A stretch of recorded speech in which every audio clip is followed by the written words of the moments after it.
आज हम आपको दिखाने जा रहे हैं एक ऐसा मंदिर जिसमें देवी की प्रतिमा विराजमान होने के साथ साथ एक पानी से भरा हुआ कुंड भी मौजूद है। अब तक आपने प्रतिमा के रूप में देवी के दर्शन किए होंगे, लेकिन हम आपको दिखाने जा रहे हैं एक ऐसा कुंड जो कि एक कुंड के रूप में देवी का स्थान है और इन देवी को कहा जाता है अछरू माता। क्या है ये स्थान, कैसे करती है देवी इस स्थान पर अपने भक्तों पर कृपा? अछरू माता मंदिर के रहस्य को जानने के लिए हमारी डिस्कवरी इंडिया न्यूज की टीम मध्य प्रदेश के निवाड़ी जिला के तहसील पृथ्वीपुर से 5 किलोमीटर दूरी पर स्थित अछरू माता मंदिर पहुंची। यहाँ पहुंचकर हमारे सामने सबसे पहला सवाल ये था कि पहले ये तो जान लें कि आखिर अछरू माता है क्या। हमारी टीम ने आसपास के गांव के कुछ लोगों से जांच पड़ताल की। हमारी पड़ताल जारी ही थी और हमारी मुलाकात हुई एक महंत से। मांशुल त्रिपाठी, डिस्कवरी इंडिया न्यूज़ की टीम आ चुकी है पृथ्वीपुर के ग्राम पंचायत मड़िया में, जहां पे मौजूद है अछरू माता का मंदिर। आज हम जानेंगे इसके रहस्य और मान्यताओं के बारे में। हमारे साथ मौजूद है पुष्पन जी, जो कि पूरी की पूरी इसकी जानकारी भी देंगे और साथ ही यहाँ पे मौजूद लोगों से बातचीत भी करेंगे। पुष्पन जी, आपका बहुत बहुत स्वागत है। नमस्कार, मैं पुष्पन सिंह डिस्कवरी इंडिया न्यूज की टीम के साथ बुंदेलखंड की धर्म यात्रा में पहुंचा हूं पृथ्वीपुर शहर के पास ग्राम पंचायत मड़िया के अछरू माता मंदिर में। यहां की मान्यताओं और प्राचीनता के बारे में आज हम अपनी टीम के साथ मंदिर में दर्शन करेंगे और यहां के लोगों से चर्चा करके जानेंगे यहां के मंदिर के रहस्य और यहां की मान्यताओं और यहां के चल रहे धार्मिक कार्यों के बारे में। रहस्य और गहराता जा रहा था। आखिर क्या है सच अछरू माता का? हमारी डिस्कवरी इंडिया न्यूज की टीम इस रहस्य से पर्दा उठाने ही अछरू माता मंदिर पहुंची थी। अभी तक अछरू माता के कुंड का रहस्य से पर्दा उठ नहीं सका था। क्या सच में ये एक कुंड है? कहीं भक्तों की आस्था से खेला तो नहीं जा रहा? क्या है जो लोगों को बताया जा रहा था?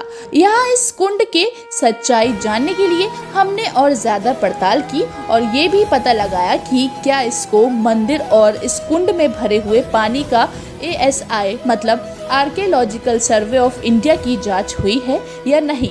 पता चला कि इससे जुड़े सारे सवाल एक पहेली है। ना तो इस कुंड में जो पानी भरा रहता है उसके स्रोत का पता लगा सके कि आखिर ये पानी आता कहाँ से है, और ना ही ये क्या सच में माता का ही कोई चमत्कार है या विज्ञान और आस्था की इस बात में आज भी कई सवाल खड़े हो रहे थे। तो क्या यह कोई भ्रम तो नहीं बना दिया जाता है? आखिर ये पानी और इस कुंड के पानी में प्रसाद आता कहाँ से है?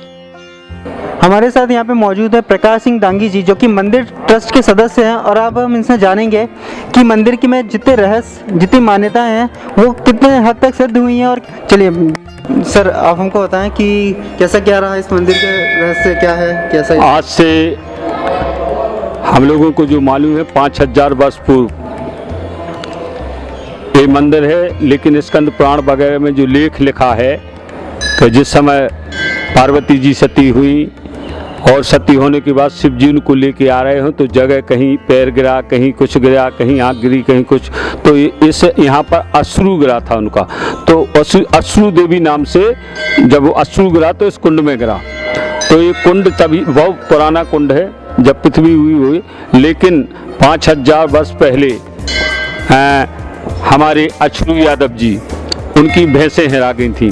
तो भैंसों को ढूंढते हुए वह यहाँ पर बियाबान जंगल था, जंगल में आए। तो जंगल में आने के बाद वो यहाँ एक अखेवर का पेड़ था पहाड़ पर नीचे, तो वहाँ पर सो गए। तो जब वो सो गए, उन्होंने सोते सोते एक स्वप्न आया कि यहाँ ऊपर जाओ, इतने ऊपर एक कुंड है, कुंड में आप जल पियो, जल पीने के बाद फिर आपकी जो भैंसें हैं आपको एक त्रिशूल मिलेगा, त्रिशूल के पीछे पीछे आप चले जाना, आपको आपकी भैंसें मिल जाएंगी। तो तब वो अछरू जो हमारे यादव थे उन्हें सपने आया, भी उठे, उन्होंने वहाँ थोड़ी सफाई की, कुंड मिल गया, कुंड में जल भरा मिल गया और फिर वहाँ से एक त्रिशूल लाठी टाइप का निकला। तो वो त्रिशूल आगे दिखता जाया, वो पास में एक मड़वा तालाब है, वहाँ पर उनकी भैंसें मिली और भैंसें मिलने के बाद वो घर ले गए। उन्होंने यह कब्बत अपने गांव में बताई, लोगों को बताई। फिर रात में उन्हें पुनः सपने आया कि आज से जिसकी भी जो मनोमानता है हम पूर्ण करेंगे, आप वहाँ जाओ। तो धीरे धीरे अछूरे आए, 1 2 4 10 आदमी आए, फिर आते आते फिर आज ये हाल हो गया कि यहाँ पर एक बियाबान छोटा सा पठार था, फिर छोटा सा उन पंडा जी ने एक छोटा सा मंदिर बनाया पत्थर का, और इसी तरह छोड़ दिया। फिर इसके बाद धीरे धीरे मनोमानता हो गई, कई लोग आने लगे, उनकी मनोकामनाएं पूर्ण होने लगी, तो ये विस्तार हो गया। जब 10-20 आदमी आते थे, आज के समय में लाखों आदमी आने लगे। नवमी के दिन एक विशाल जो लोगों की मनोमानता होती है तो जवारी आते हैं, तो वो घट लेके लाखों लोग जवारी आते हैं चारों ओर से, आपके पृथ्वीपुर, मड़िया, भोपालपुरा, यहाँ करगुआ, मड़वा, माने चारों ओर से जाल फैला है रोडों का, वहाँ से ये लोग आते हैं और अपनी मनोमानता के नाम से वो घट चढ़ाते हैं। इसी तरह एक पायलट जिनके बच्चा नहीं होता था वो आए, उन्हें कहा मैं ये रोड डलवा दूंगा, जी डलवा दूंगा, उन्होंने अपनी कहा, लेकिन उनके बच्चा होने के बाद वो 15 साल बाद आए। जब वो 15 साल बाद आए तो अपने आप बच्चा यहाँ ख़त्म हो गया था, तो अपने आप ख़त्म हुआ। सारे लोगों ने विनय की, जल में मुँह में डाला, अपने आप। इस तरह की कई मान्यता है। अगर कुंड से किसी को जवा आ जाए तो समझो 9वें महीना बच्चा होगा, अगर किसी को नींबू आ जाए तो समझो देवी प्रसन्न है, किसी को दाख आ जाए, किसी को कुछ हो जाए, किसी को अगर कोयला टाइप का, ऐसे अनगिनती चीज़ें आती हैं इस कुंड से प्रसाद के रूप में। जो बरबूला टाइप के आता है, सबकी मनोकामना उस बरबूला और बरबूला से जो प्रसाद आता है मनोकामनाएं पूर्ण होती है। इस तरह की यहाँ फिर यहाँ में धीरे धीरे शुरू हुआ, पंचायत के द्वारा निर्माण कार्य की शुरुआत की गई। आपके फिर इसके बाद 9 मंदिरों का निर्माण हुआ, फिर कई मंदिर हो रहे, कई श्रद्धालुओं ने पैसा दिया, वो मंदिर निर्माण किया। यहाँ की कई तरह की मान्यताएं हैं। आज जो हमारे अछू माता में है 9 देवियों के मंदिर हो गए हैं। प्रथम सबरी 9 देवी, गणेश जी का मंदिर हो गया, रामराजा सरकार का मंदिर है, शंकर जी का मंदिर है, हनुमान जी का मंदिर है, और हमारे जो पंडा जो अछलू नाम के यादव पंडा थे उनकी भी मूर्ति हमने सामने लगा दी है। माने जिनको ये देवी मिली थी। यहाँ पर सबसे बड़ी बात है कि आज तक कहीं भी हो आपको यादव जाति का पंडा या अन्य जाति का पंडित के अलावा नहीं, लेकिन यहाँ पर सिद्धि है कि यादव जाति का ही पंडा कुंड पर चिन्ह में देगा। दिया बाती के लिए भली अपन पंडित को रख दें। अच्छा, जैसे कि जो उसका कुंड है, उस कुंड की गहराई कितनी है? वही तो हम बता रहे कि गहराई के कभी कभी हम सफाई कहते हैं, गहराई का आज तक पता नहीं पड़ पाया। कई समूहियाँ डाली लेकिन नहीं, यहाँ पर नहीं पाया। जैसे पहले मेला भरा करता था बहुत बड़ा, तो चूँकि मेला भरता था रात्रि में, कई लोग यहाँ रुकते थे सब। आज भी नियम है कि माँ देवी के पास जो भी गरीब आदमी या भला आदमी या कोई भी आए, हृदय से आए, उसकी कोई भी समस्या हो उनका निदान करते हैं। जैसा आपने भी थोड़ी देर पहले बताया था कि यहाँ पे बहुत सारे बड़े बड़े मंत्री आए हैं, उन्होंने अपनी मन्नतें मांगी हैं, तो उनके साथ कैसा क्या हुआ है वो सब चीज़ें? हमारे दिग्विजय सिंह जी भी आए थे, उनको नींबू आया था यहाँ से, और वो जब वो कांग्रेस अध्यक्ष के बाद यहाँ आए, नींबू आया था, तो समझा कि आप यहाँ के मुख्यमंत्री बने। नींबू के प्रसाद आने के बाद वो मुख्यमंत्री बने। अर्जुन सिंह जी भी आए, कमलनाथ जी भी आए, कई तरह के नेता लोग यहाँ आए, और भारतीय जनता पार्टी के कई नेतागण आए, यहाँ पर आते हैं, अपनी मनोकामना करते हैं, पूर्ण होती है। और लेकिन जो आस्था से, जिस आस्था से आए, देवी उसकी उसी आस्था से पूर्ण करती है। हमारे आबकारी मंत्री विजय सिंह भी आए, उन्होंने मंदिर बनवाया था, शिव जी की प्रतिष्ठा की थी, लेकिन उनकी प्रतिष्ठा के बाद कोई गड़बड़ हो गई थी, उन्हें द्वारा अपना हवन करना पड़ा था। इस तरह के कई लोग आते हैं। हमारे मंदिर के भीतर आज भी कोई भी किसी पार्टी राजनीतिक दल का आएगा, यहाँ मंदिर के कैंपस में कोई राजनीतिक बात नहीं होगी। मंदिर के बाहर जिसको जो करना हो करो, अब अपने आप भावना से जिगे जो मांगना है मांगे, लेकिन इस कैंपस में कुछ भी सारे राजनीतिक दल के लोग रहते हैं, लेकिन यहाँ भावना नहीं। अब हम प्रकाश जी से जानेंगे यहाँ के मंदिर के कुंड में जो प्रसाद वितरण होता है, जो प्रसाद प्राप्त होता है, उसके औषधीय गुणों के बारे में, और शासन प्रशासन द्वारा या वैज्ञानिकों की टीम के द्वारा कभी यहाँ पे कोई इस तरह से जांच के संबंध में कुछ हुआ है, उसके बारे में प्रकाश जी से जानेंगे। क्या प्रकाश जी, कभी यहाँ के मंदिर से जो प्रसाद प्राप्त होता है उसके संबंध में प्रशासन ने कभी कोई प्रसाद की जांच के लिए कोई आदेश किया है, या कभी यहाँ के जो निवासी हैं या जो श्रद्धालु हैं, कभी उन्होंने ऐसी कोई मांग उठाई है कि यहाँ के प्रसाद में औषधीय गुणों की जाँच की जाए? एक बार मसीह साहब इस टीकमगढ़ जिले के कलेक्टर थे, वो मंदिर में आए। तो मंदिर में आने के बाद उनको नींबू आया, जिस तरह आप लोगों को जलेबी आया, तो वो और फिर दूसरा नींबू आया, तीसरा नींबू आया, इस तरह से नींबू आए। तो बोले ये तो सब ऐसे ही होता है, डालते होगे जो होगा।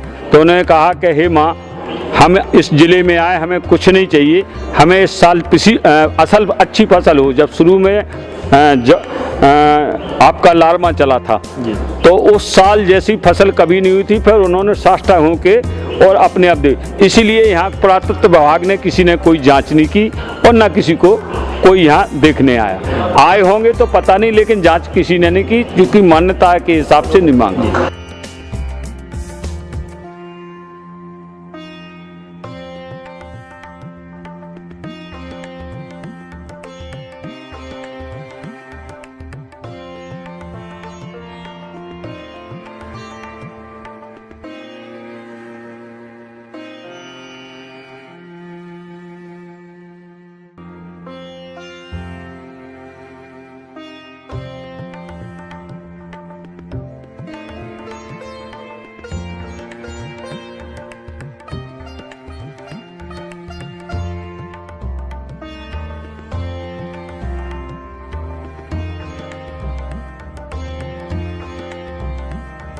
अभी हमारे साथ हैं अछरू माता मंदिर के पंडा श्री चंदन सिंह यादव जी। अब हम इनसे जानेंगे इस मंदिर के प्रसाद और कुंड के संबंध में जो बाकी हमारे सवाल हैं।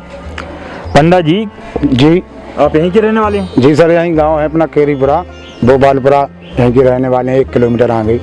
तो मंदिर के हम लोग पुजारी हैं। पीढ़ी से हमारे कोई खानदान से अछरू नाम के बब्बा थे, 4-5 पीढ़ी निकल गई। तो आपके यहाँ पैतृक रूप से यहाँ जी प्रत्येक संचालन किया जाता है पूजा पद्धति? और जी प्रत्येक कई सालों से जो हमारे पूज्य हैं, पंडा नाम से, अछरू के नाम से पूज रहे, वो हमारे प्रत्येक बब्बा हैं। पर आजादी 3-4 पैरी निकल गई इस परिवार में, तो उनसे जब लोग हम सब लोग पूज रहे हैं, जब से जैसे हमारे कम से कम 10-50 लोग हो गए पंडा पुजारी, सब पूरा परिवार एकता से हम लोग अपने नियम अनुशासन पूजा करते हैं मंदिर के। तो परिवार के अलावा भी कोई यहाँ पे पंडा बन सकता है? नहीं सर, और कोई नहीं बन सकता। हम कांवर संतान हैं जी, यादवों में कांवर बोलते हैं हम लोग, कांवर वंश के हैं। कांवर में जी पैदाश हुई थी, इनको जी अछरू माता मिली। आपका गोत्र है कांवर? कांवर गोत्र है हमारा, यादव है अछरू माता के। और हमारे पास कई बीघा जमीन है अछरू माता मंदिर की, पंडा पुजारियों के लिए दी गई प्रशासन से, राम राजा सरकार से हमारे मंदिर का वो बना, पट्टा बना हम लोगों को, पुजारियों को। तो आज भी हम प्रत्यक्ष सरकार में पहुंच गई। तो जैसे मंदिर में जो प्रसाद प्राप्त होता है, भक्त आके मनोकामनाएं करते हैं, फिर उसमें जो देवी जी हैं वो बुलबुले के रूप में आशीर्वाद देती हैं, आपकी विनती सुनती हैं, उसके बाद प्रसाद प्राप्त होता है। तो जो कुंड में जो स्थिति है, जल कहाँ से आता है उसमें? ये जल का तो कोई पता नहीं, माता जी का आशीर्वाद था। पंडा से बोला था जो मड़वा ताल है, यहाँ से डंडा डाल के, तो वहाँ डंडा निकला। जब से माता जी ने ये कहा था, जो जितने भी आपके कुल खानदान में नाती पंती संती जो भी होंगे, सब हमारी पूजा करेंगे। जो आप कुंड से माता रानी से जो भी जिसको देंगी, जो कह दोगे आप पुजारी बन के, वो भी आपकी पूर्णता होगी। तो कुंड में कोई सफाई का प्रावधान भी है मंदिर समिति की तरफ से, जो जल एकत्रित होता है वहाँ? जी हमारे मड़िया से जो पूज्य दांगी जो बोल रहे प्रकाश दांगी जी थे, वो उनके यहाँ से सब लोग, हरवार समाज है, सब पाठे की पूजा उनके यहाँ लगती है मंदिर पे खाली।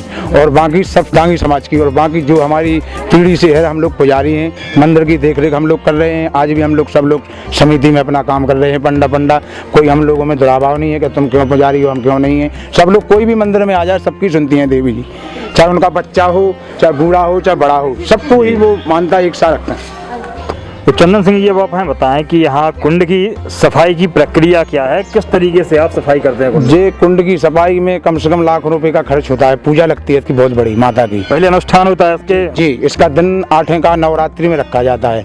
तो नवरात्रि में 8 को इसकी पूजा हवन पूरा करवा के अपन उसको सफाई पंडित द्वारा उसका सिंदूर लगता है। जो हमारे लटोरिया जी हैं यहाँ पंडित, वो यहाँ सिंदूर चढ़ाते हैं खाली। जो अनुष्ठान ब्राह्मण कराते हैं? जी ब्राह्मण करवाते हैं।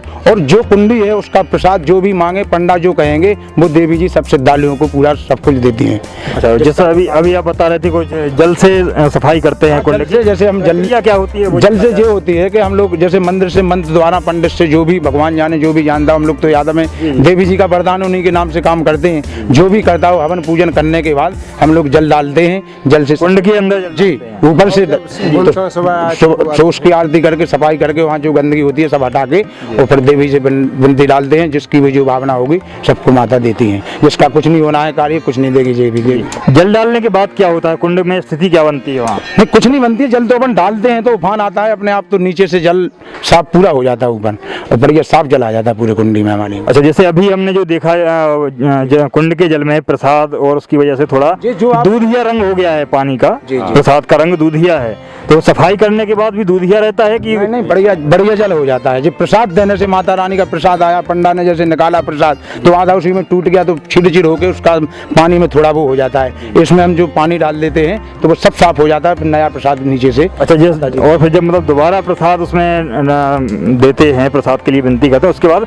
पुनः उसका रंग दूधिया हो जाता है। जी प्रसाद देते हैं तो वो फैल जाता है थोड़ा बहुत, जैसे दही आया, दूध आया, जो आया कुछ भी आया तो छूट जाता है, किसी को दिया फिर वापसी भी ले लिया, आपको आया चला गया। अगर आपका कार्य नहीं होना है तो माता रानी वापसी भी ले जाती है वापस। तो कुंड में ये सारी प्रसाद सामग्री है, ये पंडा लोगों के द्वारा ही डाली जाती है फिर? हाँ, पंडा के हाथ से ही जो भी प्रसाद लगता है मंदिर में वो पुजारी अपने हाथ से ही कुंड में डालता है जी। कुछ भी। और जब श्रद्धालु विनती करते हैं तो उसके बाद श्रद्धालु आएंगे, केला, अनार, जो भी कुछ भी लाएंगे सीधा सब कुछ देते हैं। तो पंडा उसमें से थोड़ा थोड़ा सब माता रानी की कुंडी में चढ़ाता है। सब कुंडी से ही माते जहाँ भी रखती हो अपार शक्ति है, ये तो हमें मालूम नहीं है, तो वहीं से एक एक क्रम से सबको देती है। तो विनती करने के बाद सबको प्रसाद प्राप्त होता है। जी कोई भी आएगा श्रद्धालु, जी। आप विनती करेंगे, माता रानी की कृपा है, गौ नींबू कुछ भी, तो सबको सब कुछ देती है। विनती करने वाले सारे श्रद्धालुओं को प्रसाद प्राप्त होता है? नहीं सारे श्रद्धालुओं को नहीं, जिसका कार्य नहीं होना उनको होता ही नहीं है। किसी को आशीर्वाद देती है खाली के बस ठीक है जाइए आपको आशीर्वाद है।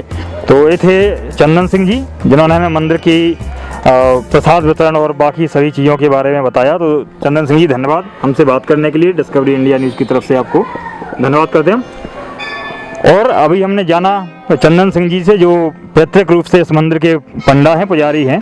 उन्होंने हमें बताया कि मंदिर के कुंड में प्रसाद वितरण की प्रक्रिया, सफाई प्रक्रिया कैसे होती है।